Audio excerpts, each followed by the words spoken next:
Welcome back. Our next guest is the 2019 Mother of the Year for the state of New York. She's changed the face of financial literacy through writing and implementing a finance curriculum in hundreds of schools nationwide. We welcome award-winning author and founder of Kids Who Bank and Kidpreneur Awards Gala, Jatali Bellanton. Thank you so much for being here. Thank you for having me. Yes, and congratulations. Thank you. Thank You you. are definitely a mom who's making it work. Man, I love it. mompreneur. I'm excited to be in this space and part of that sorority of motherhood. Yes, yes, and I love it. I love seeing a mom who is able to share her gifts with everyone and who's like openly like just showing us your passion. So let's talk about Kids Who Bank. What is it and how are you changing the face of financial literacy?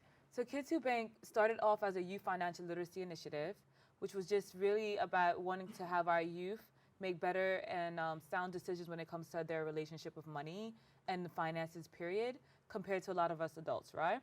And then as we started to go into the school systems, we actually realized a lot of adults were really struggling with it. And although I thought there were a lot of adult programs or programs catering to adults, I realized that a lot of them didn't really teach it from the simplicity of the child's view, right? Yeah. Which a lot of us sometimes need, right? We still need it. I know I needed it. Right? So it's interesting because someone called Kids Who Bank, finance for dummies, right? Like our own version of finance for dummies. Yeah. And I was just like, I wouldn't use that word, but, but it really started with one child going home with our APR and compound interest sheet.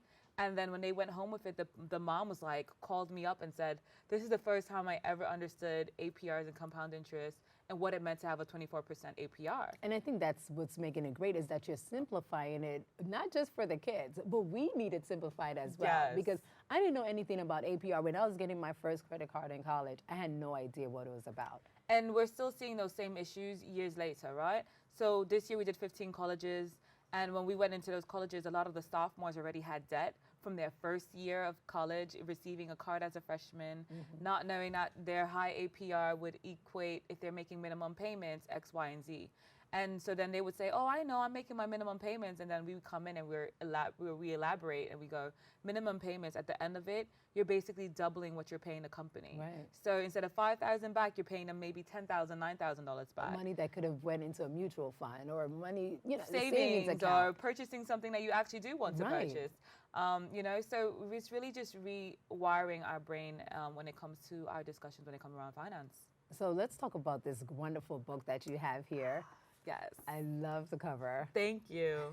So Wants versus Needs was actually the catalyst of it all. When I left the corporate world after 13 and a half years, because I became a mother, I wanted to be a hands-on mom. And I wrote this book. That was my first step. And then someone read the book and said, you should turn this into a curriculum.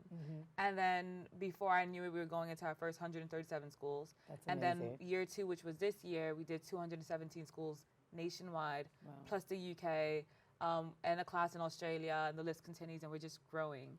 But it's been really exciting, and the book really tackles concepts like depreciation, for instance. In the story, the little boy has a game console, and when he goes to sell it so he can make money to buy a new toy, he realizes that the game console no longer is worth the money that he purchased it for, or his parents purchased it for. And it's just really teaching these lessons in a fun, story-formatted way so that kids aren't bored and don't feel like it's a dictionary book. Right. They just learn the lessons without even realizing it's kind of like osmosis, right? And it's giving them the value of money. I mean, kids will come to you, oh, I want this new PlayStation. I want this new thing. I want it, I want it, I want it. And they have no idea, first of all, the amount of money that's going into it. And like you said, how the value diminishes year after year. And, and some people go, well, Atari and certain games have gone back up in price. Right. But how long did you have to wait? And Yeah. how many people actually still have an Atari, for instance? That's and I'm true. showing my age right now, but I'm just like, some of the things that we have, we take for granted, right? That's So so even true. like sneakers, some kids will say Jordans, I'm like, well, how much did it cost to make the sneaker? And did you make a profit off of it? Did you maybe flip it and double it and then use the profit to purchase it? Yeah. It's not about telling the kid not to have a lavish sneaker or a product that they like, that they spent a lot of money on. It's really more about rewiring what they invest their money in, when they invest it, and how do they invest it. Well, another thing that you have done is the trademark of this shirt. Money is not my Yes. God, which I love, by the way. Thank I love you. the shirt. Thank you. Yes. So Money is Not My God came about because when I left the corporate world, a lot of people were like, you're making 6 figures, you're crazy, you're really leaving? And I was just like, yes, because I want to be a hands-on mother. And they were like, you're giving all of that up to be a mom? And I'm like, what kind of a response is that? And, some people, they don't find it hard, after 3 months to just go back to work. Right. But me, I found it excruciatingly hard. Yeah, no, it is difficult. And, I went back for about a month and a half, and I missed his first giggle, and I was depressed. I was just like, I miss his giggle. Right. Who knows if that was They grow partially so the fast, mom hormones or what, Yeah. but I just knew that it was time for me to do something different. And I would always tell people money is not my God. That's how I was able to walk away from the money. And it was just always a defining point for me is just that my priority isn't the money first. My family, God, That's right. that's number one in my life. Yeah, no, definitely. I have the same goals. God, family, everything else is going to come in order. I love it. Fully agree. Yeah, so let's talk about real quick the outreach in Ghana. That is where my family is from. So I'm very excited about that. So I'm mixed of Cape Verdean, so that's So West yes. African love.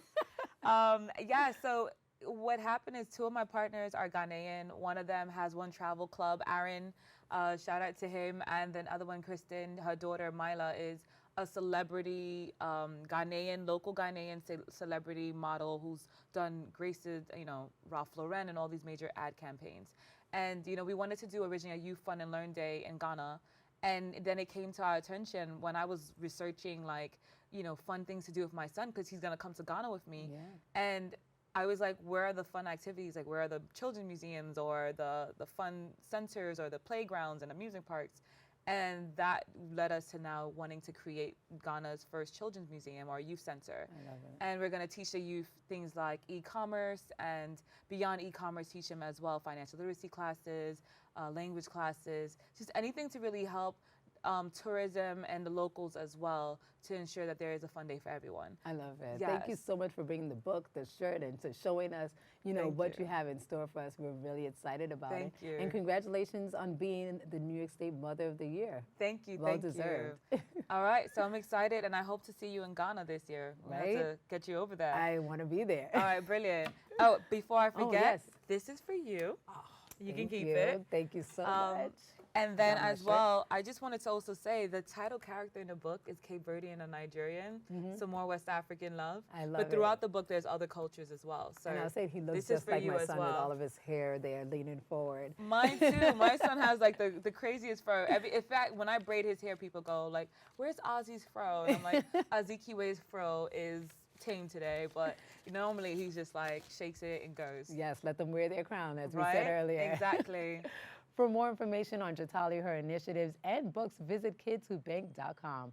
Don't go anywhere. More open after this.